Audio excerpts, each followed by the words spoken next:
Hello, sports fans. Jim Coyle with Indiana Sports Beat Radio. Thank you for stopping by our YouTube channel. Make sure to hit the subscribe and notifications toggle so you never miss a thing. All of our content up here every day. Looking forward to it. Thank you, and we'll see you on the radio. Welcome to Indiana Sports Beat Radio, brought to you by the Hard Truth Distilling Company in Brown County, Indiana. So for the thousands in attendance and the millions watching around the world, it's time! 3 on the way. Oh! It went in! It went in! And Indiana wins the ball game! Know your role and shut your mouth, you jabroni! Float game for the win! Ayler's gone! Come on, touchdown, Indy! Woo! America! They got a football team now! It's pretty simple. I win. Google me. You know that I'm the cream of the crop. Now, from the Hard Truth Studios, here's Jim Coyle. Welcome back to the Hard Truth Distilling Company studios on this Thursday. I hope everyone made it through the storms just fine, as we did. And it wasn't quite as bad as I thought. It just rained all night long.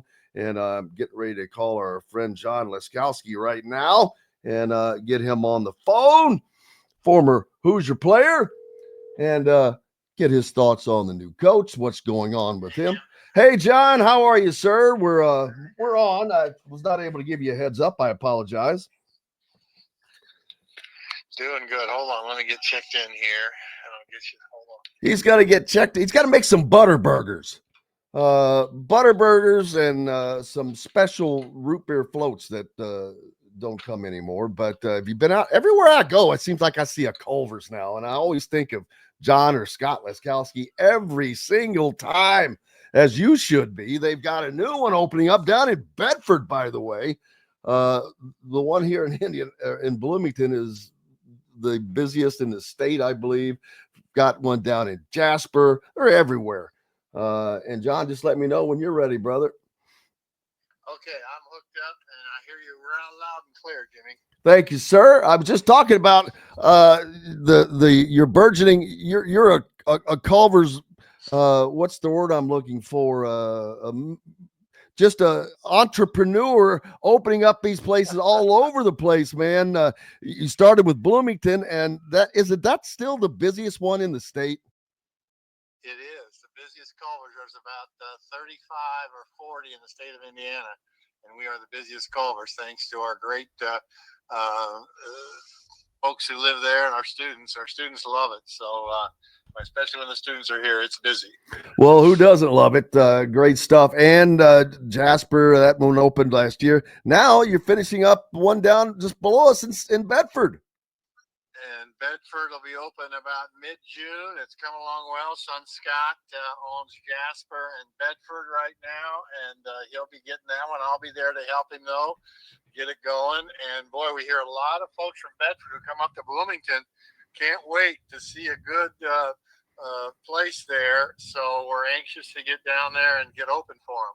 I bet. Biggest thing has hit Bedford since Damon Bailey or the tornado. Damon Bailey, yeah. I need to call Damon, see if he'll give me a picture. We'll put him up on the wall there. A picture, nothing. You better get him in there. Give him some butter burgers. What a great player he was for Indiana. And, of course, who could forget him taking really charge in that fourth quarter of the Bedford-North Lawrence State Championship game at the RCA Dome with, 40,000 people watching, and he wins the state championship. So what a great memory for Bedford, Indiana. Yeah, were you there for that? I watched it on TV. I was not there. But I said, this kid is good. And he, of course, had a great career at Indiana as well. And now lives in Bedford, has a business down there, and doing great. Yeah, I was there and covering it, and we had done a Final Four. I had put together a Final Four preview show that was seen around the state, and that was still to this day one of the most amazing things to actually watch before your eyes. Bedford was having trouble. I think it was Concord they were playing. And with Sean Kemp. yes, and they were just, you had Sean Kemp, which is enough to say, but they were so much better than them as a team. But the last, I forget how much time, but Damon scored the last 11 points. He brought the ball up the floor. He hardly ever left it out of his hands. Yeah, that's those are the lures of Indiana basketball. The one before that was Scott Skiles at Plymouth.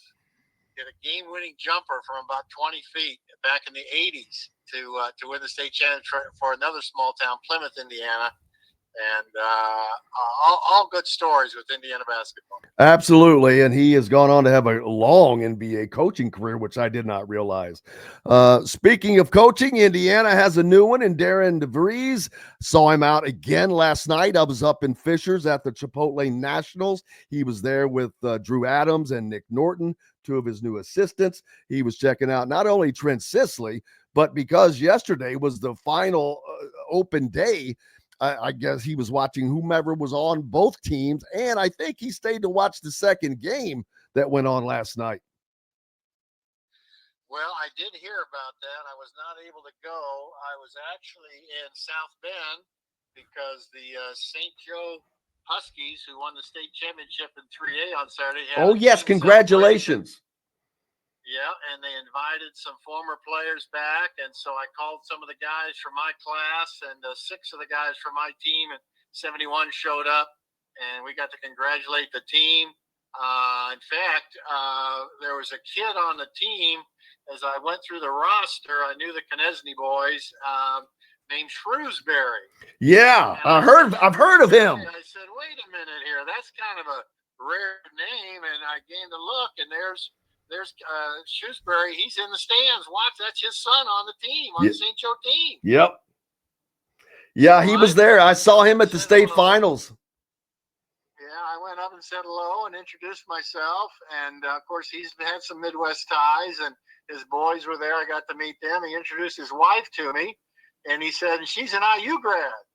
And I said, really? He said, yeah. I said, when did you graduate? And she said, 99.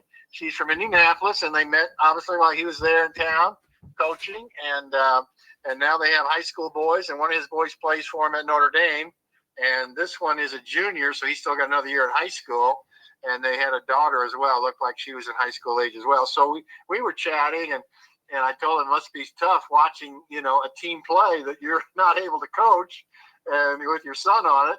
But I said, hey, one of my greatest memories in college was playing Indiana and Notre Dame. We used to play home and away every year, early December. It was a great game to play. And I said, what would you think about trying to strike that up again? And he said, well, I know Coach DeVries. And he said, let me talk to him about it. So I said, we're playing Kentucky December 20th. That series is back on. I said, man, it would make sense for the state of Indiana to have the two big schools play. So we'll see if that doesn't transpire. Yeah, that was go ahead.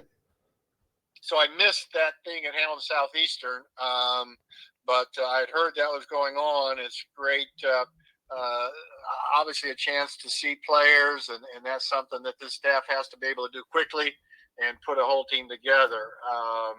I think the biggest thing about the new coach and starting a brand new team is it's a challenging position because you need 13 new players to enter, and you don't have a full staff yet. I know he's working on getting a staff. It's not all put together yet, but obviously he needs help because he can't do it all himself. AU tournaments will start soon, and you got to divide guys up and send them here, send them there. But when you look at it, it can be an advantage if you look at it the right way, and that is you get to hand pick the guys you want, and you kind of got each position you're looking for, and you go around, and there's not somebody already there who's the incumbent for that position who may or may not agree with your culture, and now you bring all these guys in. It reminds me when Coach Knight got the job. I was in the very first class that he had, and there were probably – I'm going to say 10 guys who are already there left over from the previous staff. And Knight's offense and defense are completely different to what those guys are used to. And then by the time we got to the Final Four in '73, there were only 4 of those players left from the 10 that were there when Coach inherited. So sometimes you lose guys anyway because it doesn't fit. Well, now they're all gone anyway because of the nature of the NIL and the transfer portal that we're in. He's got a chance to bring a good team. Now, not that Kentucky and Louisville are my 2 favorite teams, but they both took new coaches last year. They both cleared house and brought 13 new players in, and they both did pretty darn good with their basketball teams this year. So it's proven that it can be done quickly. You know, it used to take 3-4 years to get a team the way you wanted to. It's different now with these new rules, and it gives the new coach an advantage to say, around, I'm gonna get some players in here and we're going to strike out in the first year. Yeah, well, and Darren DeVries did it last year when he went to West Virginia in his first season. He took over a team that had finished dead last in the Big 12 and was picked to finish dead last again, and they ended up actually making the tournament, and the North Carolina AD, Bubba Cunningham, screwed him out of that, but he was able to turn that squad around pretty quickly. That's what it takes. Somebody who knows what they're doing and how they do it. And I think Scott Dolson made an excellent choice in our coach. I have not had a chance to meet him yet because he's busy. He's got things to do, but look forward to meeting him and let him know that the players, former players are behind him. We'll help any way we can with going to games and supporting the cause. And it's an exciting time for Indiana basketball. You know, when Coach Knight first took the job, Indiana was known as the Hurrying Hoosiers, and in the '60s, you know, the goal was to score 100 points in a game, and win or lose, 100 points was, you know, hey, this is great entertainment. You know, we lost the game, but 102-100, and they lost some games that way. But hey, man, this is fun, you know. And so Knight gets the job, and it's all about defense. We're going to shut these guys down. Here's what we're going to do, boys. The offense will come, but if we win 68-62, that's a good win in my game. And so the fans are in an uproar. They can't believe that we're not the Hurrying Hoosiers anymore. And a story goes that even the AD came to Coach and said, Coach, you know, we don't mind losing a few, but, you know, we can't lose 60-52. You know, that's not what we want. And Coach says, hey, don't worry about how I'm playing. We're going to get this thing turned around, and you just worry about the other sports. This sport's going to be taken care of. And, of course, he was right. And defense, you know, I was at my high school yesterday, and a guy comes up to me and goes, you know, you still have the school record of 49 points in one game. He said there was a kid this year, Knesny, got 43, and that was over 50 years ago, Jim. With no three-point shot. 49 points. 49 points. No three-point shot. No dunking. I couldn't dunk either. If I could have dunked, man, if the rules allowed dunking, I could have got more. But we would score 100 points in a high school game.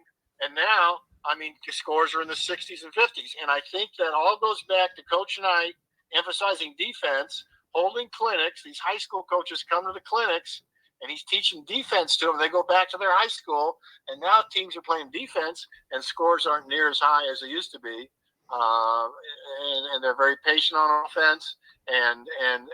So it's a guy who brings in a culture that fits the style. Of course, that was 50 years ago when Coach brought that style in. And now Coach DeVries has a chance to bring his style in to say, okay, here's what we're going to do at Indiana now. And he explains that to the players.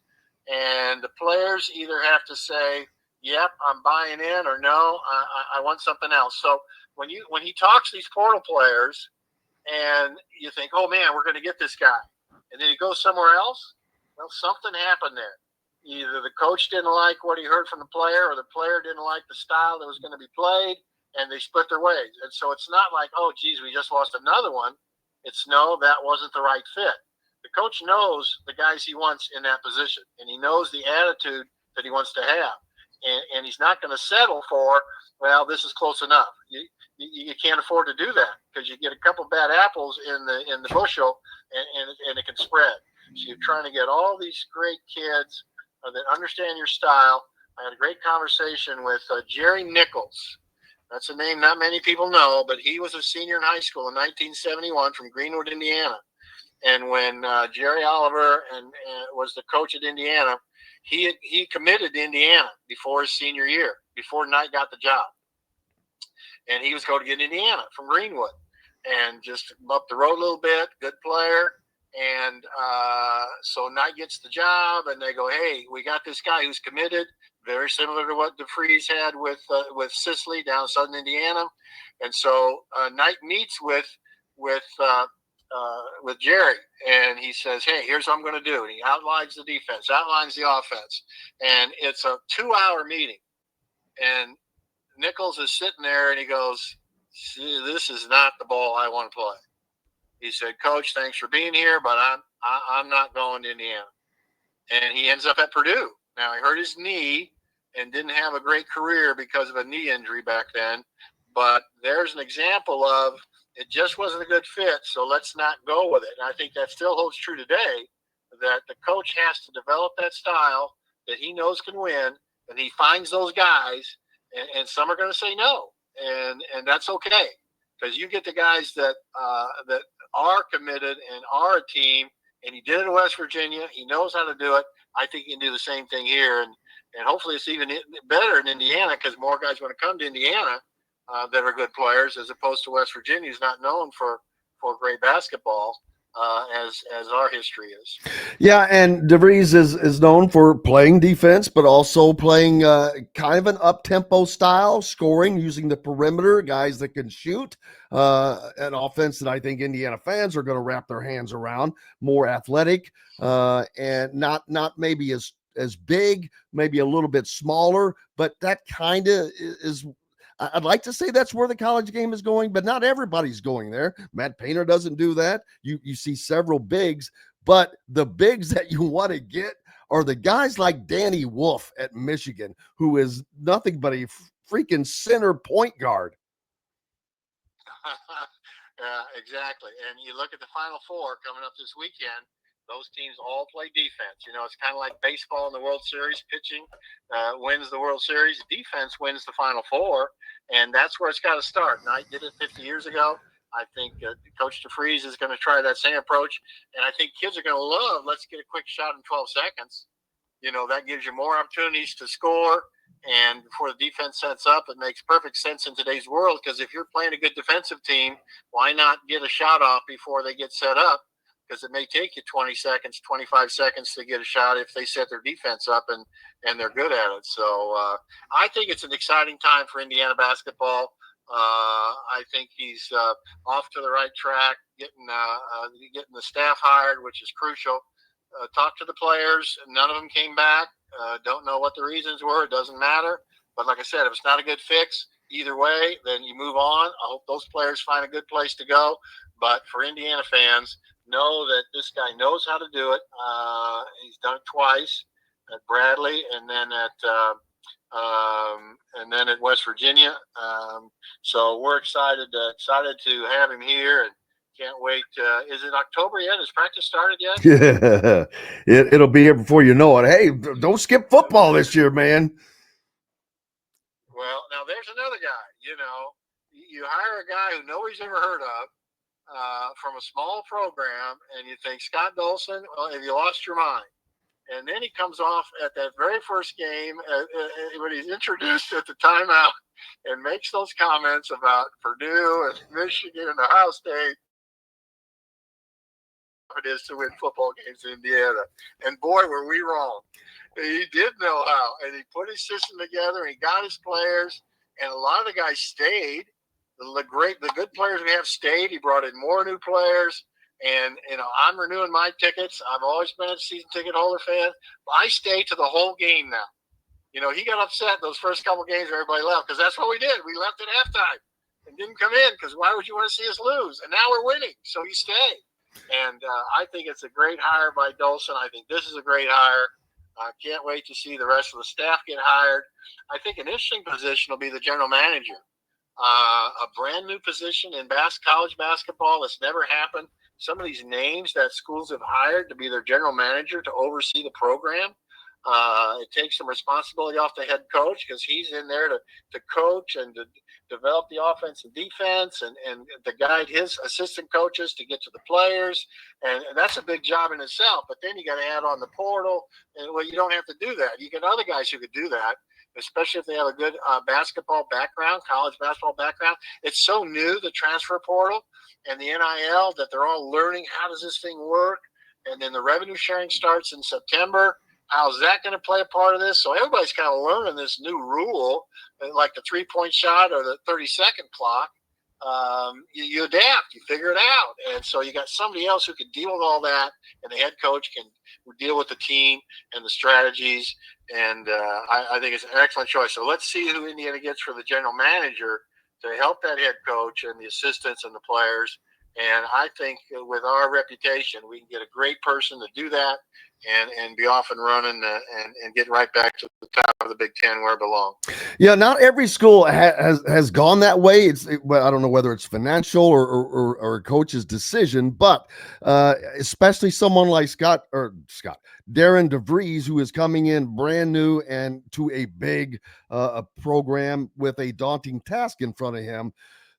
The GM is, in essence, like a GM of a pro team, as far as their role is to get the players, which that is not going to be something the coach is not involved in, obviously, but that is in the professionals, pro leagues, that's what they do. They set the teams up, and the coach coaches them. It will be quite different in the college. They will be working in concert, I would imagine. Well, I mean, let's say that you've got a shooting guard position, you got 10 guys that you like, that could be possibilities. So now the general manager goes out, he watches all 10, and he narrows it down to 3. And he says, okay, coach, I got 3. I think these 3 are the best. And the coach looks at 3 instead of having to go out and search 10 on his own. I think there could be a lot of ways that you could reduce the load of the head coach and still have his input to say, yeah, these are the guys I want. Whereas right now it's just the head coach has got to direct it all, and then he puts it on the assistant coaches to say, okay, you guys go out and find the 10. Hopefully the general manager can do a better job than what an assistant coach could do, because he's got responsibilities as assistant coach that he's got to do. So it's an extra duty for him. So if that's what the general manager does, is help to find players, transfer portal, recruits, whatever it might be, then that can streamline the process as well. Well, Scott Dolson, I've said this many, many times. If this works out, then he will go on to the Mount Rushmore of Indiana athletics for all time as the head face on there. And I know that's saying a lot. That would include Bob Knight and some others. But Scott Dolson, if he gets this done, without question, is going to become one of the most important figures in the history of IU athletics. Well, I agree with you. And think about how, the coaching skills have changed. The player skills have changed over 50 years. In the athletic department, it was an administrative position. You paid the bills. You hired the coaches. You ran the business of athletic departments. And the revenue was nowhere near what it is now. And so there weren't financial issues. There was no money to deal with, they were just getting by. I think coach's first salary when he got to Indiana was around $30,000 a year.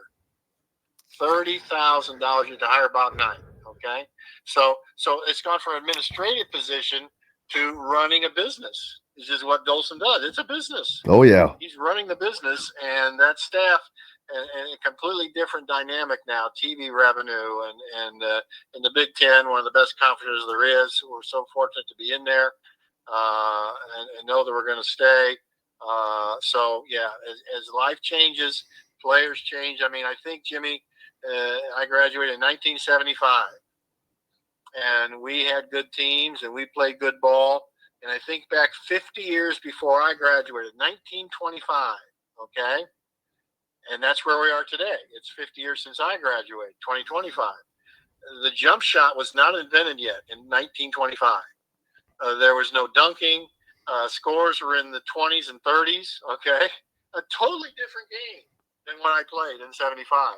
And guess what? It's a totally different game now in 2025 than it was, just like it was for me 50 years ago to 1925. So you have to adjust, and you can't compare ages to ages.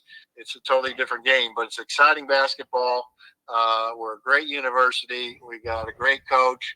We're going to get good players that the fans are going to love to associate with, and we're going to start winning, man. I agree with your brother, John Laskowski, one of the all-time greats at IU and one of the all-time greats at Culver's. If you're in the Bloomington area, stop by and get yourself a Butter Burger or Bedford soon, or down at Jasper, all over. John, I appreciate you as always, my friend. Look forward to having you back on soon. Thanks, Jim. You have a great day, buddy. Thank you, sir. Appreciate you. The great John Laskowski joining us here on Indiana Sports Beat Radio. Hello, everyone. Jim Coyle with Indiana Sports Beat Radio. Thank you, as always, for listening to our content. But for more in-depth coverage on the Indiana Hoosiers football, basketball, and recruiting news, go to thehoosier.com on 3. Now with On 3 and great national writers like Ari Wasserman, Andy Staples, and Steve Wiltfong for football. Pete Nakos, J.B. Shaw, and Joe Tipton's constantly breaking stories on the basketball side. And the local coverage from Alec Lasley, Kyler Staley, and Zach Browning. You can catch something new every day at thehoosier.com. Go there. Sign up today. Hello, everyone. Jim Coyle with Indiana Sports Beat Radio. Thank you, as always, for listening to our content. But for more in-depth coverage on the Indiana Hoosiers football, basketball, and recruiting news, go to thehoosier.com on 3. Now with On 3 and great national writers like Ari Wasserman, Andy Staples, and Steve Wiltfong for football. Pete Nakos, J.B. Shaw, and Joe Tipton's constantly breaking stories on the basketball side. And the local coverage from Alec Lasley, Kyler Staley, and Zach Browning. You can catch something new every day at thehoosier.com. Go there. Sign up today.